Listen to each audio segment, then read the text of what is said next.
La compile des bourrés du week-end sur Skyrock. Eh oui, ils ont trop bu, ils ont fait la une de l'actu. On va filer dans le 47 à Villeneuve-sur-Lot pour démarrer. Numéro 3. À 22h30. Qu'est-ce qui s'est passé à 22h30, Rémi, dis-nous tout. Et un mec qui voulait rentrer chez lui, il s'est fait arrêter, mais vraiment devant sa baraque. Pas de chance, il avait fait plusieurs kilomètres avec 2 grammes dans le sang. Ah oui, quand même. Il pensait être tiré d'affaire, sauf que le plus dur était de rentrer la voiture dans la maison.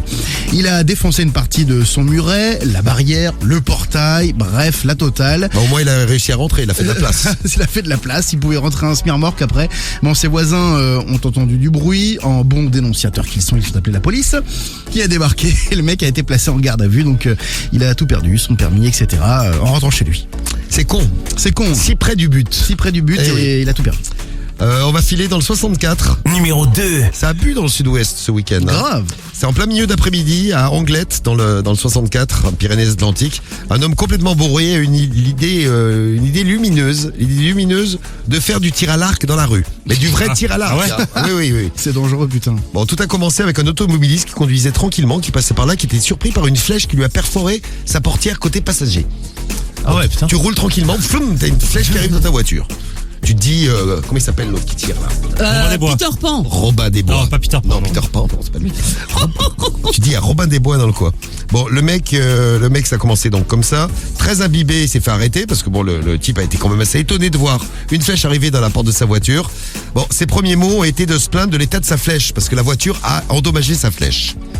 Il est pas content. Bah oui, c'est étonnant. Bon, les enquêteurs ont commencé une enquête, ils ont tourné dans le quartier et ils ont découvert une autre flèche plantée dans un abribus, 3 dans un banc public.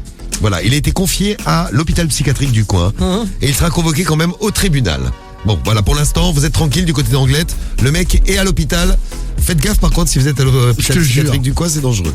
Et à la place numéro 1, c'est passé chez moi, dans mon département, le 42. Numéro 1. À Saint-Romain-le-Puy, où un homme de 35 ans a été repéré en train de faire un petit footing. Bon, il était totalement bourré. Et comme il avait chaud, forcément, il s'est débarrassé de tous ses vêtements. Un footing à poil. Ah, c'est ça, voilà, le zigouigoui LR. Bon, il a été repéré par une patrouille, directement conduit aux urgences du centre hospitalier du Forez, à Montbrison, pour du Forêt, à Montbrison pour des examens de contrôle. Il a été agressif avec un gendarme, 2 grammes d'alcool dans le sang lui aussi. Il sera prochainement convoqué au tribunal pour outrage. Voilà, tout le monde a 2 grammes ce week-end. Ouais, 2 grammes, c'est la norme. Voilà, c'est notre compil du bruit de week-end. Ils boivent trop, ils font la une de l'actu sur Skyrock.